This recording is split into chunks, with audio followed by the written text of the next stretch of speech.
NBC5's medical expert, Dr. Robin Miller, joins us now for this week's Focus on Health. Thanks so much for being here, Dr. Miller. Thanks for having me. Let's get to our very first question. First up, we've heard a lot about intermittent fasting and other ways of dieting.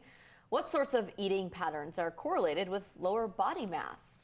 Well, a study of eating habits of more than 50,000 Adventists in Loma Linda found people who ate breakfast regularly lost more weight than those who skipped breakfast.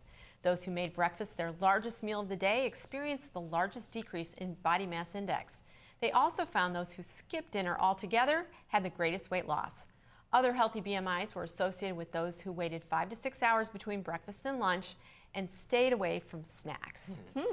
Now, is this similar to the concept of meal timing? In a way, yes. So making breakfast your biggest meal, lunch your second biggest meal, and dinner your smallest meal works. That makes sense. What do because they say? Eat breakfast like a king, and then by the end of the day, you're eating Eat like a pauper. Yep. That's it. Okay. Although sometimes it's, we like to snack before we go to sleep, Right. right? Our next question involves paying it forward. Now, is generosity good for us? Yes. A study of 48 people divided participants into two groups. They were all given money weekly for 4 weeks. One group was told to give the money away, and the other was told to spend it on themselves. Their brains were studied with MRIs.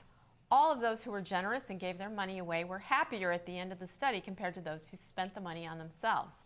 In addition, the MRIs showed the specific areas of the brain that were changed when generosity was displayed. Interesting. So do you think being more generous will enhance people's happiness? Absolutely, and it doesn't have to be with money. It could be with your time, it could be saying something nice to someone. Right. And if you've ever tried being generous or doing something kind, you know it makes you feel good. It does. Well, it's like being part of a charitable organization or something Exactly. like that, right? Yeah. Lights up your brain. Alrighty. And finally tonight, something I'm curious about.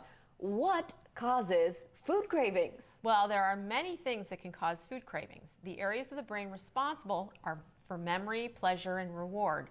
An imbalance of leptin and serotonin can cause cravings. Emotions, the release of endorphins, can also cause cravings. Another cause may be the body's lacking in certain nutrients. Reducing stress, healthy eating, believe it or not, chewing gum, and staying hydrated can help prevent cravings. What is it that causes pregnant women to have these cravings? Well, for pregnant women, the hormonal shifts and the changes are so big, it affects their taste and smell. So that's what creates the cravings in pregnancy. Okay. It's interesting because when I was married and my wife, she was pregnant, she said, "Oh, I just can't have any of the bus fumes, none of the bus fumes, just keep them out."